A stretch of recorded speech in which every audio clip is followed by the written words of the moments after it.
আসসালামু আলাইকুম। Hello lovely ভিউজার্স, দেশ ও দেশের বাইরে সবাইকে ওয়েলকাম টু আত্মর কুকিং স্টুডিও। কেমন আছেন সবাই? হোপফুলি সবাই ভালো আছেন, আমরাও ভালো আছি।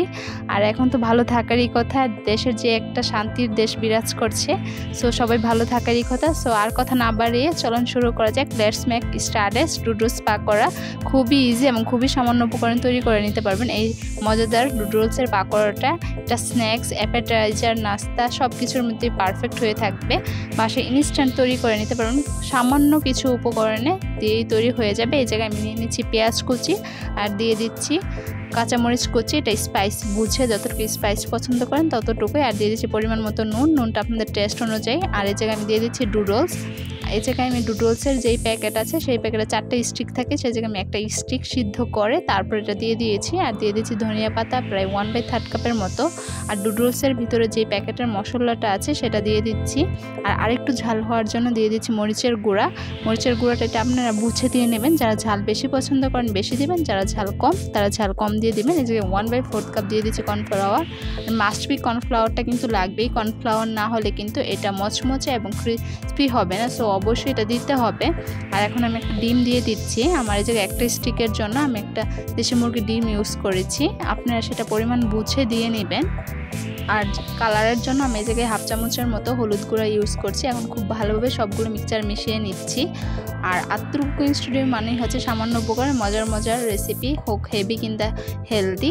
সো আপনাদের কাছে রিকোয়েস্ট রইল একবার হলেও ট্রাই করে জানাবেন। এটা কিন্তু বাচ্চাদের টিফিনের জন্য পারফেক্ট একটা স্ন্যাক্স ভিডিও। বা যদি হুটহাট যদি নুডলস দিয়ে কোনো রকম অন্যরকম একটু কিছু খাবার খেতে চান তাহলে এটাও তৈরি করে নিতে পারেন খুবই সামান্য উপকরণে। সো দেখতেই পাচ্ছেন এটা কিন্তু আমি মিক্সচারটা হয়ে গেছে। আর বয়সে যদি কোনো ধরনের সমস্যা হয়ে থাকে তাহলে আন্তরিকভাবে দুঃখিত। সো আমি এখন ডুবো তেলে এটা ভেজে নিচ্ছি পাকোড়া সিস্টেম করে। আপনারা ছোটো বড় শেপ দিয়ে দিবেন আর অবশ্যই এটা ডুবো তেলে ভাজতে যাবেন। আর এটা কিন্তু খুবই মজাদার একটা স্ন্যাক্স আইটেম, কুরকুরে এবং মুচমুচে ক্রিসপি, খুবই ভালো লাগে। সো অবশ্যই ট্রাই করবেন। আর ভিডিওগুলো ভালো লাগলে অবশ্যই লাইক, কমেন্ট, শেয়ার এবং সাবস্ক্রাইব মাই চ্যানেল। পাশে থাকা বেল বাটনটা ক্লিক করে যাবেন যাতে করে আমার ভিডিও আসার সাথে সাথে আপনারা নোটিফিকেশন পেয়ে যান আর দেখে ফেলেন। আর যারা ফেসবুক পেজ থেকে দেখছেন অবশ্যই ফেসবুক পেজটাকে লাইক, কমেন্ট, শেয়ার এবং একটা ফলো দিয়ে যাবেন। সো আমি খুব ভালোভাবে চুলা আঁচটা মিডিয়াম টু লোই ভাজবেন, তাহলেও কিন্তু ভিতরে সিদ্ধ হবে না আর ভাজাও হবে না। সো এর জন্যই সম্পূর্ণ আমি যেভাবে ট্রাই করছি ঠিক সেভাবেই ট্রাই করবেন। আর নুডলসের এই পাকোড়াটা টিপস অ্যান্ড ট্রিক্স সব কিছু এই ভিডিওতে দেওয়া আছে, তো একটু ধৈর্য সহকারে তারপরে দেখবেন। আর কী কী রেসিপি চান কমেন্টে জানাবেন, ইনশাল্লাহ আমি দেওয়ার ট্রাই করব। আর এখন কিন্তু আগের থেকে দেশের পরিস্থিতি অনেকটাই বেটার হয়েছে। এখন অনেকটা হাট বাজারের দাম, যেভাবে তরিতরকারির দাম বেড়েছিল তার জন্য অনেক কিছু আইটেম করাও যেত না, সাধ্য থাকলেও মন চেলেও সাধ্য হতো না। সো এখন আর প্রবলেম নেই, এখন অনায়াসেই তৈরি করে নিতে পারবেন। আর যারা এখন আমার চ্যানেলে নতুন কেন সাবস্ক্রাইব করছে না, প্লিজ সাবস্ক্রাইব করে পাশে থাকা বেল বাটনটা ক্লিক করে যাবেন আর মজার রেসিপিগুলো পেয়ে যাবেন।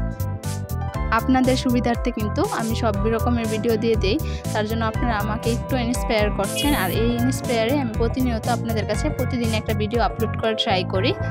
আর এখন কিন্তু এটা খুব সুন্দর একটা কালার আসবে। আর এটা একটু ধীরে ধীরে ভাজবেন, এত তাড়াহুড়া করতে যাবেন না, তা না হলে ক্রিস্পি হবে না আর খেতেও ভালো লাগবে না। তো আমার এই জায়গায় টাইম লাগছে 10 থেকে 15 মিনিটের মতো। আর যারা আমার দেশের বাহিরেরা আছেন, ভাইয়া আপু যারাই আছেন তাদের সুবিধার্থে আমি ডিসক্রিপশন বক্সে যা উপকরণ লিখেছে সম্পূর্ণ ডিটেলস আমি দিয়ে দিয়েছি। আপনারা একটু কষ্ট সহকারে দেখে নেবেন, দেখে আপনারাও তৈরি করে নেবেন। কারণ অনেক সময় আমাদের বাঙালি সুপার শপে তো এগুলো বললে পাওয়া যায়, কিন্তু বিদেশে তারা এগুলো বাংলা বললে তারা বুঝে না। তাদের সুবিধার্থে আমি ইংলিশে সব কিছু ট্রান্সলেট করে দিয়েছি, আপনারা দেখে নিয়ে তৈরি করে ফেলবেন। তো আস্তে আস্তে কিন্তু আমাদের কালারটা আসছে। সো কালারটা দেখেই তো লোভনীয় লাগছে। আর যে জিনিস দেখতে তো অ্যাট্রাকটিভ সেটা খেতে না জানি কত মজা হয়ে থাকবে। সো আর কথা না বলে সম্পূর্ণ ভিডিওটা দেখে আপনারাও তৈরি করে কমেন্টে জানিয়ে ফেলুন যে কেমন হয়েছে। আশা করছি আপনার কাছে ভালো লাগবে। আমার এটা ভাজা হয়ে গেছে, আমি এগুলো তুলে নিচ্ছি।